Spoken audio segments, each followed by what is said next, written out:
In Friday's Coronation Street, some news that takes Liz McDonald's breath away. That's at 7:30. And at 8, some people will steal anything in a change from the advertised episode of The Bill. You're watching LWT.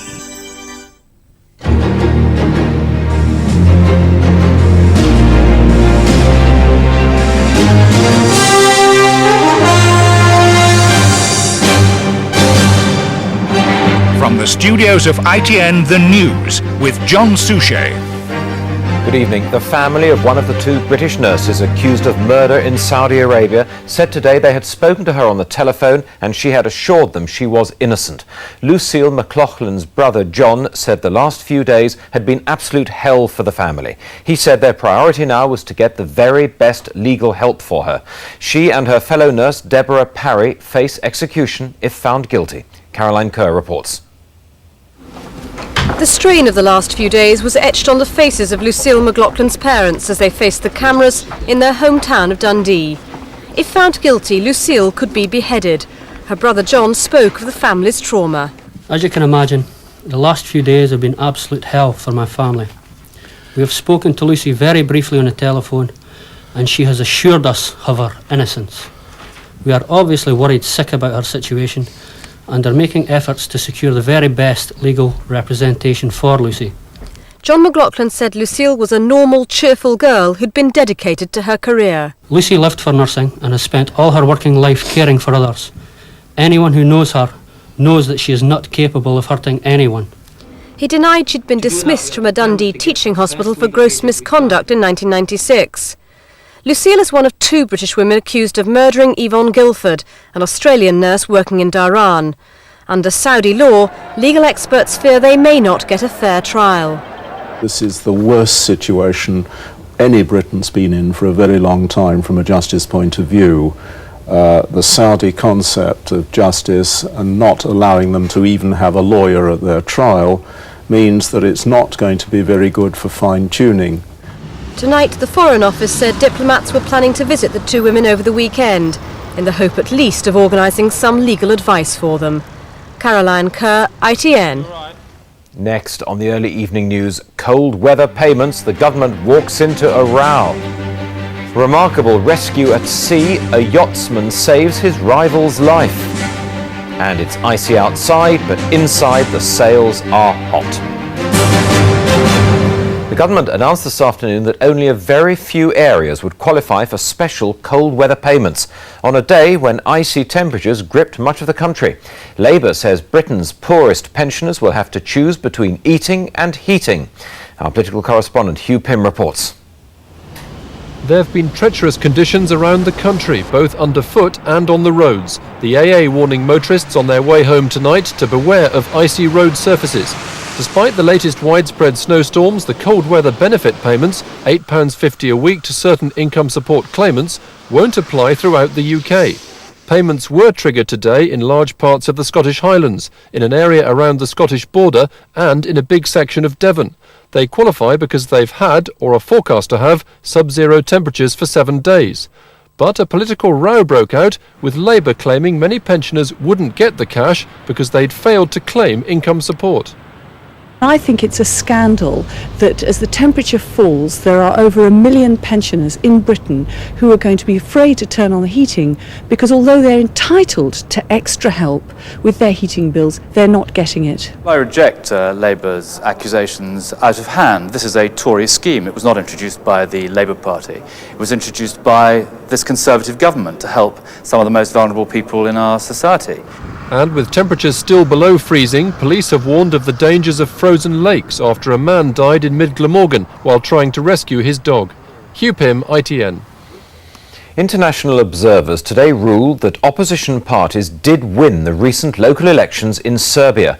Tens of thousands of demonstrators again took to the streets today to protest against President Milosevic's action in cancelling the elections. Ben Ando reports. The people were right, with international mediators joining calls for President Slobodan Milosevic to abide by the results of local elections he lost. The citizens once again took to the streets of Belgrade in their many thousands. Il y a une revendication légitimité démocratique. The Spanish chairman of the Organization for Cooperation and Security in Europe said the elections echoed the wishes of the majority of people and must be respected. It's a triumph for the opposition. If Milosevic recognized election results from November 17, we are ready to stop our protests. We are ready to start dialogue. President Milosevic responded, though, not with talk, but with riot police, many hundreds of them sent onto the streets to stop the protesters, to stop them, it seems, at almost any cost. But the people have demonstrated every day since the disputed elections. Today's events will only harden their resolve. Ben Ando, ITN. A French yachtsman was dramatically rescued by a British rival when his boat began to sink during fierce storms 1,200 miles off Western Australia. The two men were taking part in a round-the-world race when the French yacht ran into trouble. Neil Connery reports. At first light, the crew of the Australian Air Force Orion started scouring the seas. They'd picked up a signal from the sinking yacht's distress beacon 1,200 miles off Western Australia. Remarkably, in the freezing waters, they spotted Raphael Danelli's yacht. Standing on the upturned hull of the sinking ship, the Frenchman had spent hours struggling against hypothermia. The aircrew kicked 2 life rafts into the ocean, but the rough seas hampered Danelli's attempts to jump to safety. He was eventually picked up by British yachtsman Pete Goss. Goss had spent 10 years working for victory in this race, even selling his home to meet the costs of realising his dream. The judges say they'll compensate Goss for the time he's lost. Danelli had coped well considering his ordeal. He was standing up at the doorway of the life raft and waving as we went past, so he looked to be fairly healthy. The two men are now heading for Hobart, a dramatic rescue in stormy seas behind them. Neil Connery, ITN. The Christmas sales were in full swing today. Some stores were predicting record sales as shoppers across the country queued to snap up cheap deals. But bargains abroad, in the form of foreign holidays, were also up for grabs. Helen Wright reports. They were queuing long before the doors opened at the new Harvey Nichols store in Leeds, eager to see just what bargains its first Christmas sale would offer. There's a suit with my name on it, and there's a coat with the wife's name on it. I'm after an evening dress and a suit to meet the Queen in February. The bitter cold meant the queues at this London department store were not as long as in past years. But as the clock struck 9, almost 200 eager shoppers raced through the doors. Managers say customers are spending more this year but want more for their money.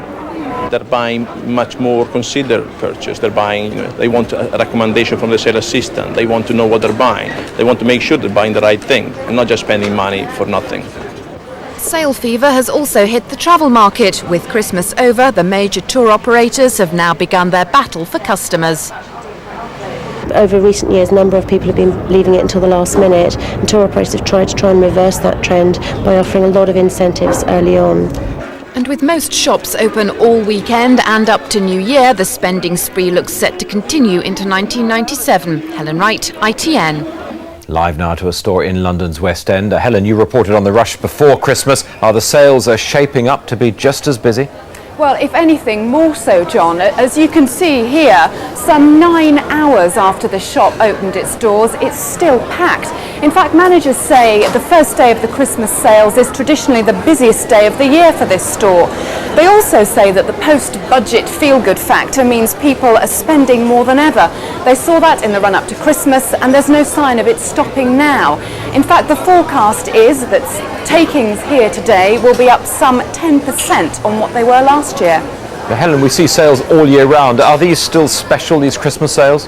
Well, they're special for the people who are here. The bargain hunters are out in force, but as you say, we have 7-day shopping, late night shopping, so the sales aren't perhaps the highlight of the shopping calendar that they once were.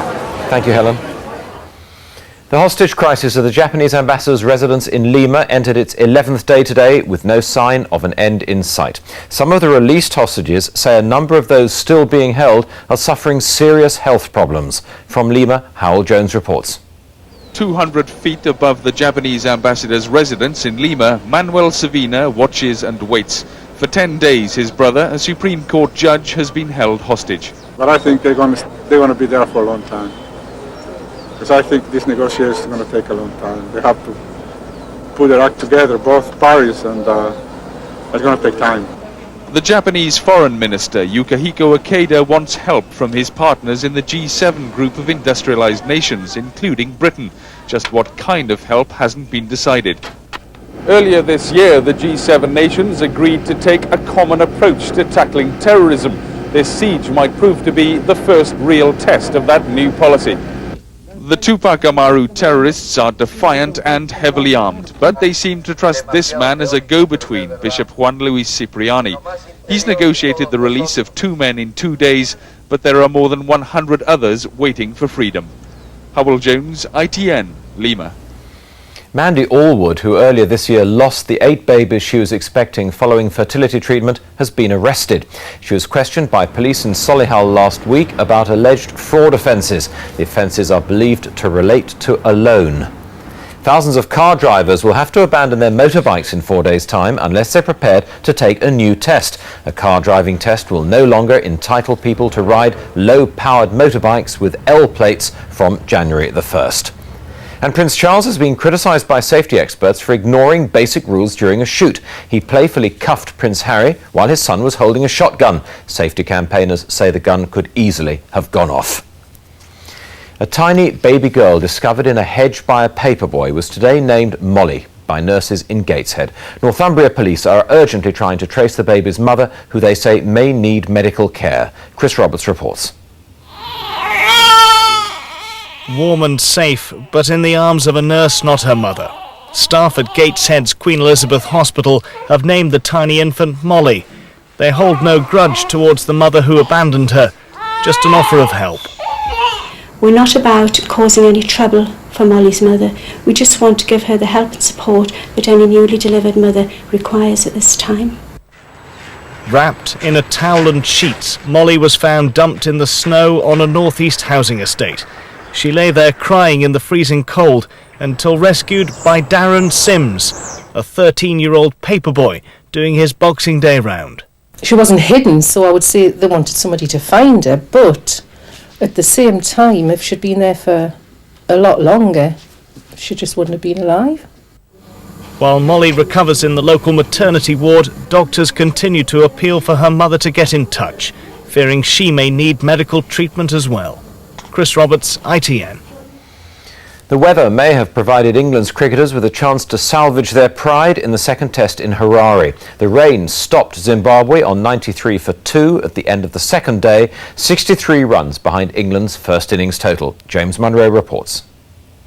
John Crawley and Phil Tufnell held out for 10 overs this morning before Tufnell played onto a bouncer from Heath Streak.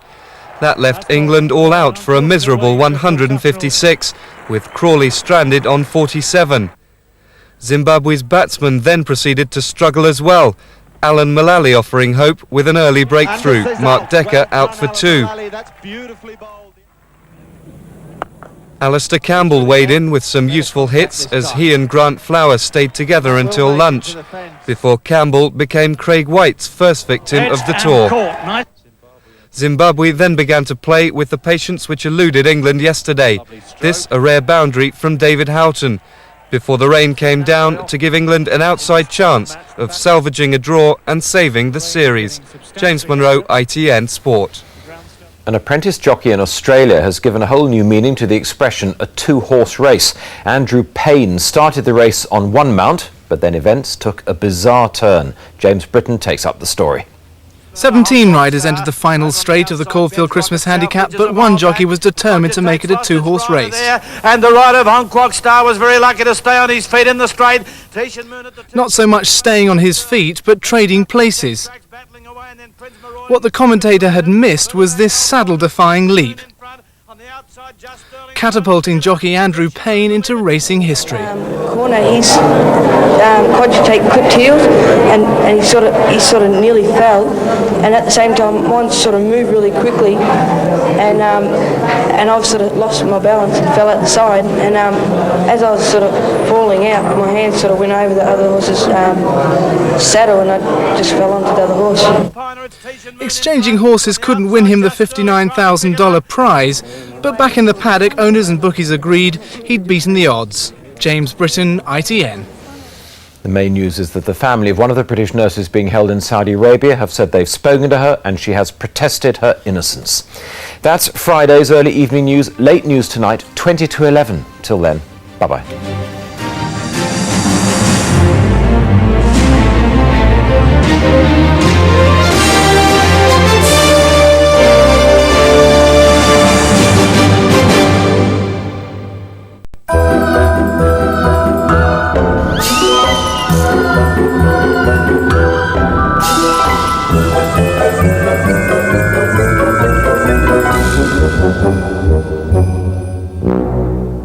Hello, good evening. A couple of inches of snow in parts of the south this morning gave a festive look to things, but of course it leaves us with problems on the roads. You can see the weather front that produced it earlier today. It's moved away, but it's coming back again overnight tonight. Not this time, I think, much in the way of snow, but certainly a good deal of cloud and one or two light snow flurries. But the main feature on the charts, really not just for today and tonight, but through the weekend, will be the high pressure to the north. It's going to keep us generally dry and quite cold too. So for tonight, in more detail, central and western parts will be dry, clear and frosty. The east rather more cloudy at times, especially down the east coast where there'll be one or two light snow showers. And across the whole of southern Britain, really the clouds coming back again, and one or two light snow showers there too, but not amounting to very much. But still enough, I think, to dampen one or two of the roads that are already fairly near freezing. Temperatures themselves below freezing across many parts of Britain tonight. Even in the south where the cloud comes back, the temperature's close to freezing for a while, so take extra care on the roads. Now on to tomorrow. Well, the western side of Britain gets the best of the sunshine tomorrow, dry for most of the day. Eastern areas rather more cloudy, just one or two very light sleet or snow showers, not amounting to very much. In the south, after that rather grey start, we'll find the clouds breaking up there, so some sunny spells for the afternoon. Mind you, even with a good deal of sunshine, it's still going to be a cold day. Temperatures at best between around 2 and 5 degrees, and if you're out in that northeasterly breeze, it's going to feel bitterly cold tomorrow. Much of the same on Sunday too, a clear and frosty start. As we go through the day, clouds building up and some wintry showers moving down from the north and east, but at least there's some sunshine, even though it's cold. Wrap up warm. Here's a summary. Power gen, generating electricity whatever the weather.